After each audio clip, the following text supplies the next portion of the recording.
রাজনীতির নামে যদি কেউ বিভ্রান্ত সৃষ্টি করতে চায়, রাজনীতির নামে যদি কেউ অরাজকতা সৃষ্টি করতে চায়, প্রিয় ভাই বোনেরা, আপনারা কি বসে থাকবেন? আমরা যখন রান্না করি, মশলা যদি খারাপ হয়, রান্না কি ভালো হয়? প্রিয় ভাই বোনেরা, এই দেশের মানুষ বিগত এক যুগ ধরে আন্দোলন করেছে তাদের রাজনৈতিক এবং অর্থনৈতিক অধিকার প্রতিষ্ঠিত করার জন্য। প্রিয় ভাই বোনেরা, গত 5ই আগস্ট বাংলাদেশের ছাত্র জনতা সেই স্বৈরাচারকে বিদায় করেছে। বিদায় করার পরে প্রিয় ভাই বোনেরা, এখন হচ্ছে দেশ গড়ার পালা। আমাদের ছাত্র ছাত্রীদেরকে এখানে একটু আগে একজন এই কলেজের ছাত্রী এসেছিল, তারা এখানে তাদের কলেজের একটি ইনস্টিটিউশন বিল্ডিং করতে চাইছে।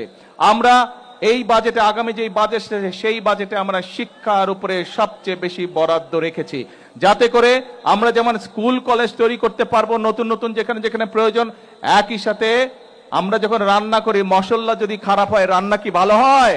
রান্না ভালো হয় না। সেজন্যই আমরা শিক্ষকদেরকে ট্রেনিং দেওয়ার জন্য আমরা বাজেটে বরাদ্দ রেখেছি। আমাদের শিক্ষকদেরকে আমরা ট্রেনিং দেব, যাতে তারা সুন্দরভাবে ভালোভাবে আমাদের আগামী প্রজন্মকে শিক্ষা দিতে পারে। 2026 সালে 12ই ফেব্রুয়ারি নির্বাচনে আমরা দেশের মানুষকে যে প্রতিশ্রুতি দিয়েছিলাম, দেশের মানুষ তার পক্ষে রায় দিয়েছে।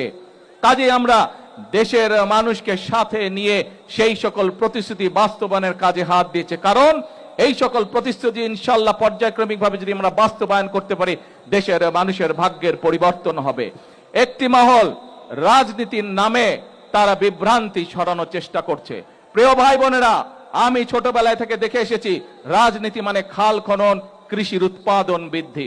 প্রিয় ভাই বোনেরা, আমি ছোটবেলা থেকে দেখে এসেছি রাজনীতি মানে নতুন নতুন মিল কারখানা তৈরি এবং কর্মসংস্থানের ব্যবস্থা করা। প্রিয় ভাই বোনেরা, আমি ছোটবেলায় থেকে দেখে এসেছি রাজনীতি মানে মানুষের স্বাস্থ্যের ব্যবস্থা করা। প্রিয় ভাই বোনেরা, রাজনীতি মানে আমি দেখে এসেছি মানুষের নিরাপত্তা নিশ্চিত করা। কাজে এটাই হচ্ছে আমাদের রাজনীতি।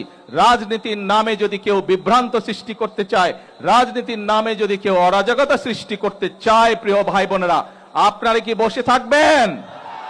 আমরা কেউ বসে থাকবো না। কারণ বিএনপি যে সকল কর্মসূচি গ্রহণ করেছে, প্রত্যেকটি কর্মসূচি হচ্ছে এই দেশের খেটে খাওয়া মানুষের কর্মসূচি।